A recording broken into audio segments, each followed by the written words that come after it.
Answer with Dan Proft on AM 560. The Answer.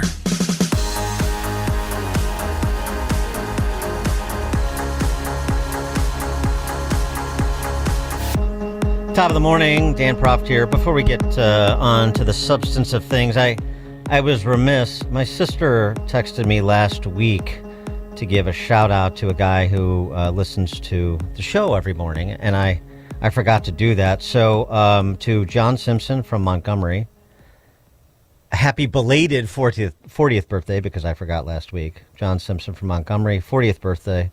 Happy birthday to you, and thank you for listening to the show. 40 years old. Good to have some people, 40 and under listening to. That's good to note. Okay. So for John and everybody else, let's talk a little bit more about what we've been talking about. Get some perspective from somebody with an eye towards national security, because that's certainly part of the conversation when it comes to federal law enforcement.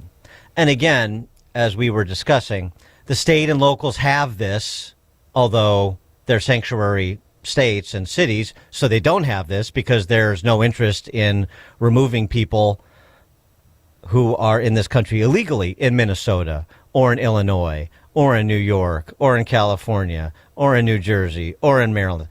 So they don't have this. But even more to the point, the perception they ever have control of their cities and states is a facade.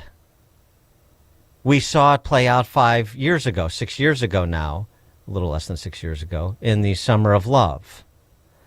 As I said earlier in the show, the same people that would burn down a police precinct in Minneapolis, as they did almost 6 years ago, are out in the streets now trying to impede ICE officers and assaulting them and biting off fingers and so forth. Literally.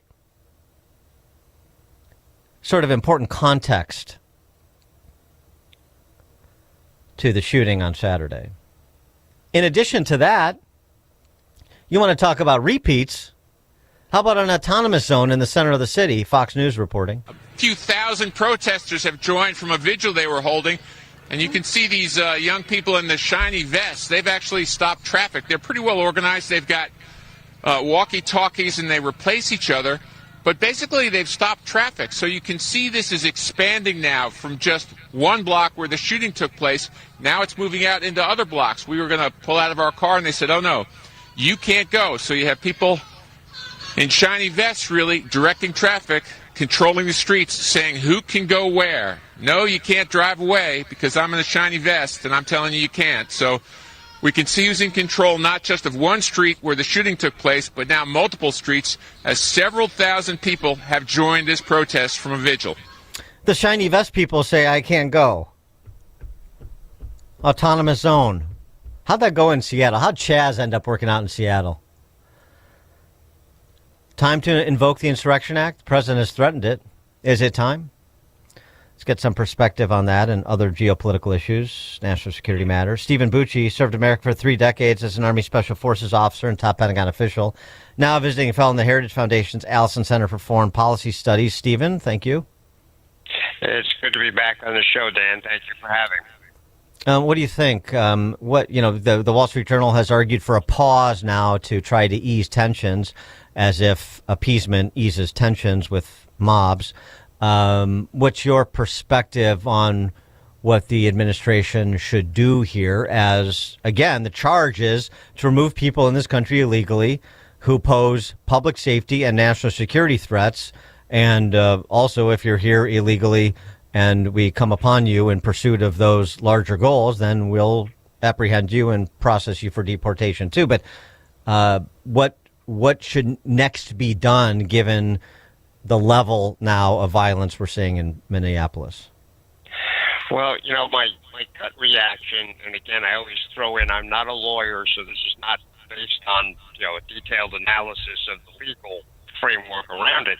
But my gut is to say, to heck with these guys, flood the place, take control of this city, and give it back to the people who really voted, not the crazy left that apparently manages to get their people in and are now the ones in the street. We saw that in Portland. That whole city was not in favor of that autonomous zone. and the people who were living in that autonomous zone were essentially prisoners of those crazy people during that time. I don't want to see the same thing fully develop here, as you've mentioned, seems to be happening. On the other hand, I don't want American citizens hurt, even ones that are violating the law. They don't need to be shot and that sort of thing. So we've reached a point here. Maybe the president says, okay, we're going to pull these people out for a certain period of time, and we're going to focus on the corruption issue that's there, because a lot of people are thinking one of the main reasons the politicians in Minneapolis and Minnesota are so hot on this isn't because they just love the illegal aliens. It's because they want to get the focus off of all the criminal activity that's been going on there. We're now doing things about voter fraud. So maybe focus on those things and then bring the good guys back when the tempers calm down a little bit.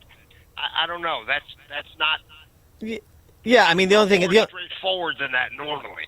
I mean it's fair to be processing this too and thinking what is strategically shrewd, but I mean, but hearing that, my reaction is, well, wait a second. I mean, the federal government can, walk and chew gun at the same time, or they should be able to. You should be able to prosecute systemic fraud at the same time another agency is charged with removing people in this country illegally who pose public safety threats. And I mean, you've got Dr. Oz on the ground there as the head of Centers for Medicare and Medicaid Services talking about a building with, we'll talk about this later, but talking about a building with, 400 quote unquote home health care operations that bill $400 million a year to the federal government, and it's like a warehouse in an industrial district. It's like, what the hell is going on here? So, I mean, you can be running parallel tracks when it comes to law and order and the promotion of public safety as well as the prevention of fraud. You should be able to. You should, and I think the government can run those operations in parallel. But the attention of the American people, frankly, curated by the legacy press and what they report on and what they don't report on, is driving that, taking the focus off of those things, and that's can be a problem.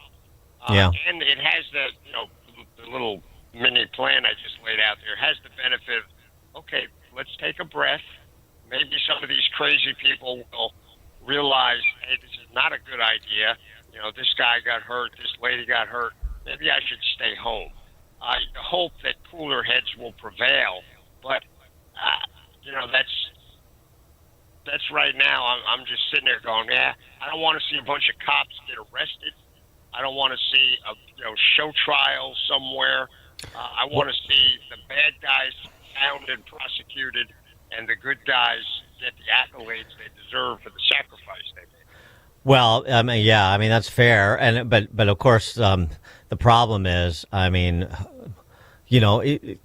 only knows what comes next if there is a change in power, even partially in November or substantially in 28. Because you have Tim Walz, like these other politicians now on the left, saying, we're keeping a log of all of ICE's alleged crimes, and we're going to turn those over to prosecutors when we can. I mean, they already have a mind's eye, it seems to me, of treating federal law enforcement officers as J6ers if there's a new administration, and they can have the federal government swoop in and start arresting officers for alleged crimes.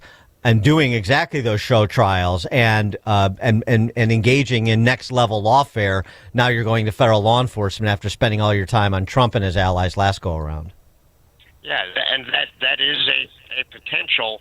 That's why I think now we need to be aware that's a possibility.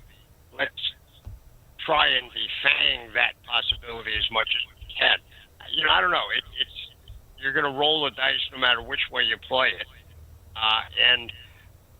I'm the kind of guy that says if you have a law, you need to enforce it. If you don't like the law, change it. But you don't get to just ignore the laws, and that's what's going on in Minneapolis. Right? Yeah. Well, and the other piece of this, that's lost in the conversation sometimes about trying to think about this strategically from the perspective of the mobsters and goons and mooks and Jacobins on the streets is, okay, so remember the point here is to protect the law-abiding. And how many hundreds of thousands of known criminals do we have in this country illegally? How many preventable crimes have been committed already? How many more preventable crimes will be committed if we don't execute our responsibilities to provide for the public safety and remove people who should be removed? There can be no pause on that, because that's like the same thing as saying, let's put a pause on the public safety. Yeah, fair enough. There's not a lot of good answers here that are simple and easy and get us right to the finish line. And we've got to go through all of them. The government side, the federal government side, needs to think very clearly, put aside emotions, and do what is the right thing to do. And that's going to take some conversation, because there's a lot of opinions on what that is. Yeah. I want to turn to another matter. Tensions escalating rhetorically and perhaps tariff-wise between Trump and Carney there in Canada. Started last week. But it really started when Carney did a 180 and embraced China after saying it's the greatest threat facing Canada when he was running for PM. Trump said that Canada is systematically destroying itself, that the China partnership that has been advertised is a disaster for them, and he's threatening 100% tariffs on Canadian goods. How does this shake out? This is another one. Canada has always been one of our greatest allies, friends. Our economies are very much interlaced.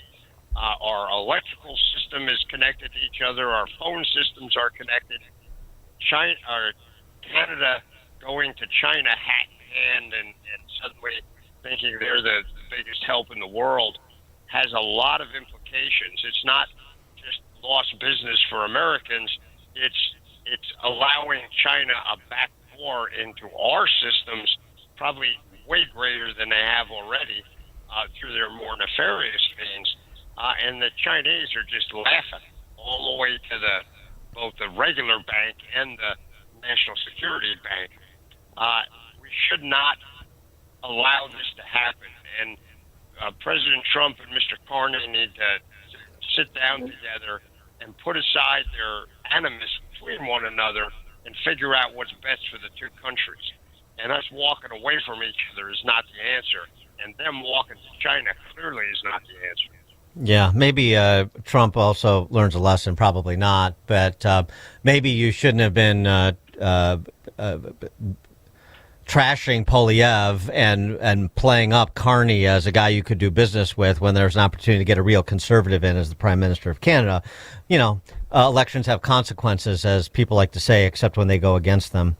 One other matter I wanted to get your perspective on. Israeli press is reporting, first of all, that the number of protesters in Iran that were murdered by the regime is much bigger than reported, maybe upwards of 30,000.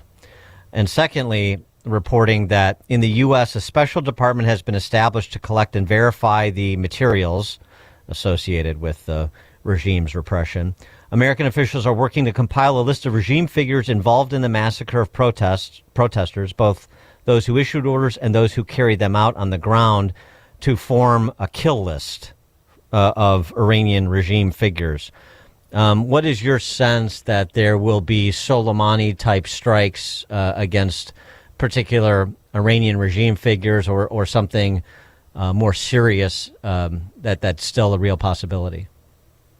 Well, we've got all the pieces in place to do either of those possibilities, either a Soleimani-type, hit the specific people attacks, or something I think makes more sense and frankly is a little easier to do than that, is to go after the IRGC, both their facilities, their barracks, basically try and eliminate them as a player, which would really cripple the regime as far as its repressive activities and put the fear of God into the other parts of their security system, the normal police, the military, who there you have a bigger chance of those guys changing sides. The IRGC are true believers. They're not going to change sides. They just need to be eliminated or arrested. So you either hit the leaders, but, there's always the XO ready to step forward. I would go after that entire organization. Just standing by and not doing anything now, I think the Israeli numbers, which are based on folks getting some reports out that had not been getting out before, are something to at least be considered. I think they're probably more accurate than what we see through the news or through any other source. Stephen Bucci served America 3 decades as an Army Special Forces officer and top Pentagon official, now a visiting fellow in the Heritage Foundation's Allison Center for Foreign Policy Studies. Stephen, thank you as always. It's my pleasure. Thanks for having me, and we'll talk to you next week. Very good, sir. And Stephen Bucci joined us on Chicago's Morning Answer. The more you listen, the more you'll know. This is Chicago's Morning Answer. Morning Answer on AM 560. The Answer. The following is a paid political announcement. Stay tuned for a special message from Angel Dad Joe Abraham about his daughter Katie. Put yourself in my shoes. I just